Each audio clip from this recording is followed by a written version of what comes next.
आमतौर पे लोकगीतों को ऐसा समझा जाता है कि ये तो कोई भी गा सकता है जी, या जी। उसमें इतना शास्त्रीय पुट की जरूरत नहीं है।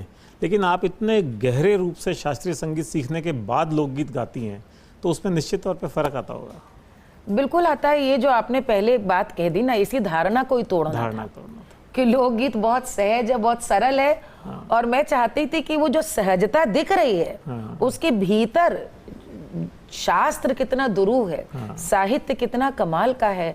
क्या था जो हमारे पूर्वज आपको बताना चाहते थे, क्या था जो सहेज रहे थे। वो दरअसल आप लगता है कि मनोरंजन के लिए गा रहे थे, लेकिन वो आपको सहेज रहे थे, सिखा रहे थे। वो सारे गीत दरअसल ज्ञान परंपराएं हैं। मैं चाहती थी कि इनकी रक्षा, और बिल्कुल सही आपने कहा कि जब आपने शास्त्रीय संगीत का बचपन से रियाज किया हो तो गायकी में आएगा, झलकेगा। वो एक शैली मेरी बन गई कि गायकी में एक दिखता है शास्त्रीयता। वो जो ट्रेनिंग है गायकी, वो तो कहाँ जाएगी।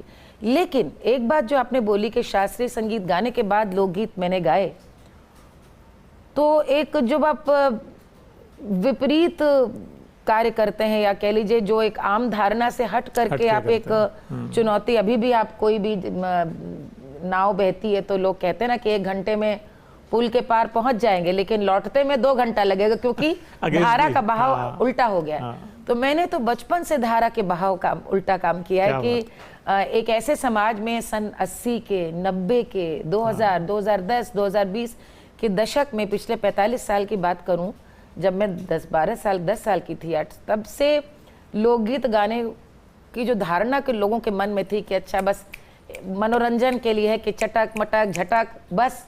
और फिर जब गंभीरता से गाने लगी तो लोगों को लगता था कि इसमें वो ग्रेस नहीं है, वो गरिमा नहीं है।